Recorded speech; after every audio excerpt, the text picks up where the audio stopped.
ونصلي على رسوله الكريم اما بعد فاعوذ بالله السميع العليم من الشيطان الرجيم بسم الله الرحمن الرحيم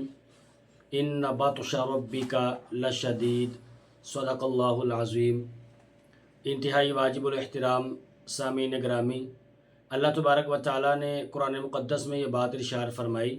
ان بطش ربک لشدید، بے شک تیرے پروردگار کی پکڑ البتہ یہ بڑی ہی زیادہ سخت ہے۔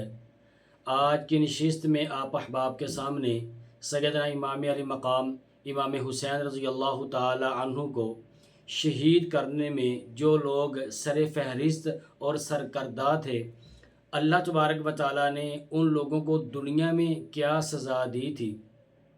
اس حوالے سے چند ایک گزارشات کرنی مقصود ہے۔ پروردگار عالمین سے دعا ہے میری زبان پہ کلمہ حق جاری فرمائے۔ امام زہری رحمۃ اللہ علیہ فرماتے ہیں کہ جو لوگ امام علی مقام رضی اللہ تعالی عنہ کو شہید کرنے میں شریک تھے، ان میں سے کوئی ایک شخص بھی نہیں بچا۔ اللہ تبارک و تعالیٰ نے ان لوگوں کو آخرت میں تو سزا دینی ہی دینی ہے، یہاں دنیا میں رہتے ہوئے بھی اللہ پاک نے ان لوگوں کو سخت ترین سزا دی ہے۔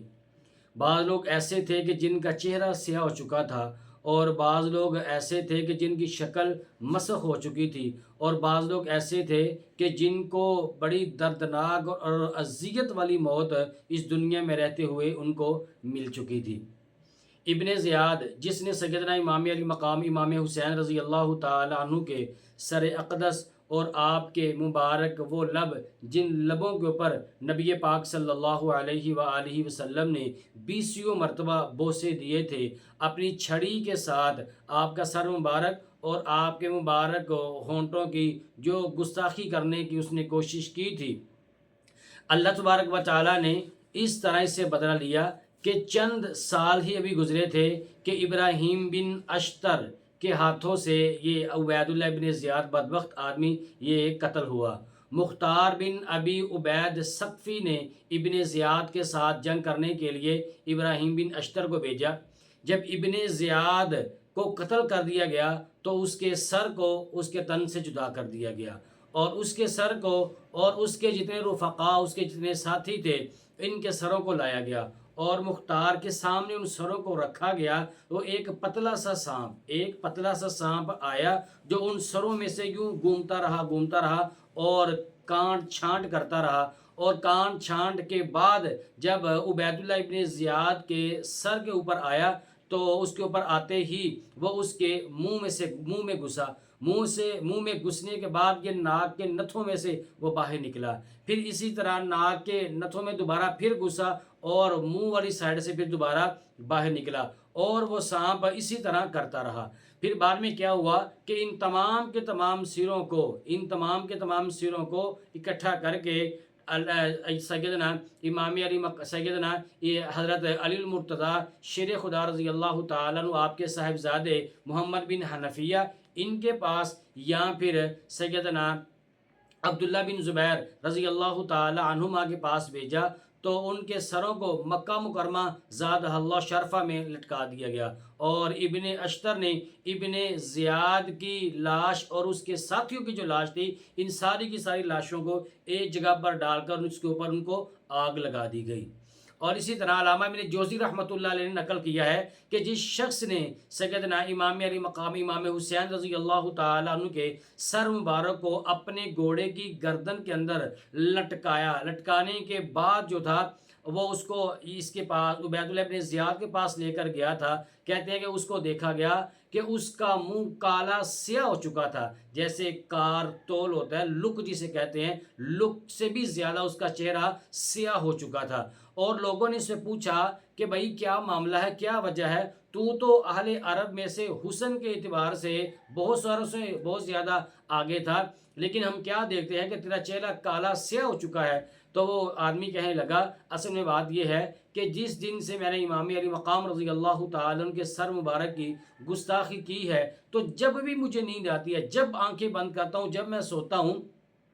تو دو آدمی میری خواب میں آتے ہیں، ایک مجھے ادھر سے پکڑتا ہے، دوسرا آدمی مجھے ادھر سے پکڑتا ہے، اور پکڑ کر ایک جگہ پر لے جاتے ہیں جہاں پر آگ جل رہی ہوتی ہے، اور وہ میرے چہرے کو آگ کے اوپر کرتے ہیں اور پھر مجھے بھی آگ کے اندر ڈال دیتے ہیں، یوں یہ آدمی مجھے جھلساتے رہتے ہیں، اور پھر یہ آدمی اسی طرح چند روز کے بعد ہمیشہ ہمیشہ کے لیے واصل جہنم ہو گیا۔ سیدنا امام علی مقام رضی اللہ تعالیٰ عنہ کے جنگ کے آخر میں جب پیاس کی شدت آپ رضی اللہ تعالیٰ عنہ کی بڑھی، تو اس وقت جس آدمی نے آپ رضی اللہ تعالیٰ کو تیر مارا تھا اور اس نے پانی نہیں پینے دیا تھا، اس شخص پر اللہ تبارک و تعالیٰ نے اس قدر سخت ترین پیاس کے عذاب کو مسلط فرما دیا تھا کہ کس طرح اس کی کسی بھی طریقے سے اس آدمی کی پیاس بجھتی ہی نہیں تھی۔ طرح طرح کے مشروبات، ٹھنڈے مشروبات، میٹھے مشروبات اور دودھ سے لبریز بڑے بڑے پیالے اس آدمی کے سامنے رکھے جاتے تھے، مگر وہ ان سب کو پینے کے بعد دوبارہ پھر یہ کہا کرتا تھا،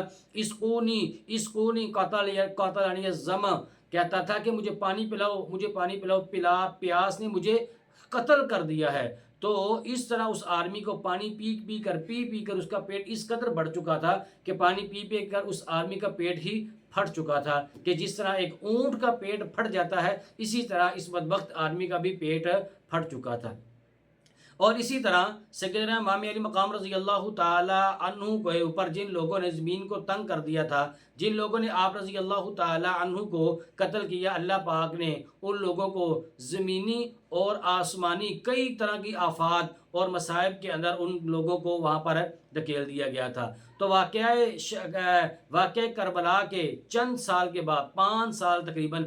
سال کے بعد ہی سن 66 ہجری میں مختار ثقفی کو کوفہ اور عراق پر جب اس کو غلبہ حاصل ہو گیا تو اس نے قاتلان حسین رضی اللہ تعالیٰ عنہ کو سزا دینے کے لیے ان کی تلاش شروع کر دی اور ان کی گرفتاریاں شروع کر دی گئی۔ اور عمر بن حجاج کے بارے میں آتا ہے کہ ڈر کی وجہ سے یہ بھاگ گیا، پیاس اور گرمی سے باغ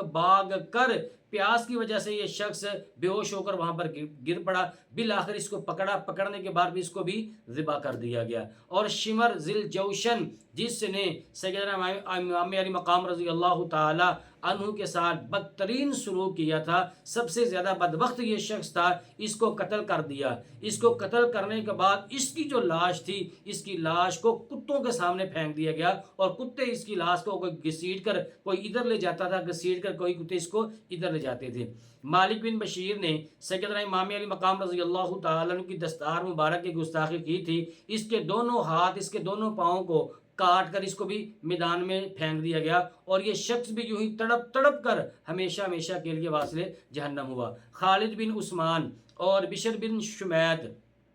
عبد الرحمن بن عقیل رضی اللہ تعالیٰ عنہ کے قتل کے اندر یہ شریک تھے، ان کو پہلے قتل کر دیا گیا اور قتل کرنے کے بعد جو سانسیں باقی تھیں پھر اس کو آگ کے اندر اس کو پھینک دیا گیا۔ اور اسی طرح عمر بن سعد جو سیدنا امام علی مقام رضی اللہ تعالیٰ عنہ کے مقابلے میں لشکر جس پر کمان کر رہا تھا، اس کو بھی قتل کر دیا گیا، اس کا سر تن سے جدا کر دیا گیا۔ اور اس کا بیٹا حفص تھا، اس کو بھی پکڑا گیا، پھر اس کو بھی کیا کر دیا گیا، قتل کر دیا گیا۔ خولی بن یزید جو امام علی مقام رضی اللہ تعالیٰ عنہ کا سر اقدس کوفہ لے کر گیا تھا، اس کو بھی قتل کر اس کی لاش کو بھی آگ کے اندر جلا دیا گیا۔ اور پھر اسی طرح زید بن رقاد نے سیدنا امام علی مقام رضی اللہ تعالیٰ عنہ کے بھتیجے مسلم بن عقیل رضی اللہ تعالیٰ عنہ کے صاحبزادے حضرت عبداللہ رضی اللہ تعالیٰ عنہ کو تیر مارا تھا، اس کو گرفتار کیا، پہلے اس کے اوپر تیروں کی برسات کی گئی، پھر اس کے اوپر پتھروں کی برسات اس آدمی کے اوپر کی گئی، پھر اس کی چند سانسیں باقی تھی، پھر اس بدبخت کو بھی زندہ ہمیشہ کے لیے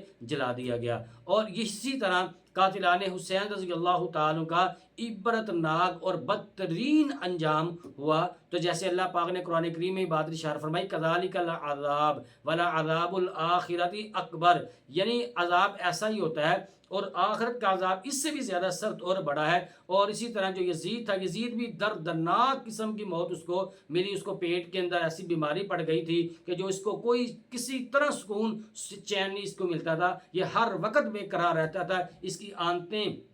وہ سوکھ چکی تھی، اس میں کیڑے پڑ گئے اور بدبودار ہو گیا۔ اس طرح اللہ تبارک و تعالیٰ نے ان لوگوں کو دنیا میں عذاب دیا، آخرت کا عذاب اس سے بڑا ہوگا۔ اللہ پاک سے دعا ہے کہ اللہ تبارک و تعالیٰ ان تمام شہداء کربلا کے درجات کو بلند فرمائے، آمین۔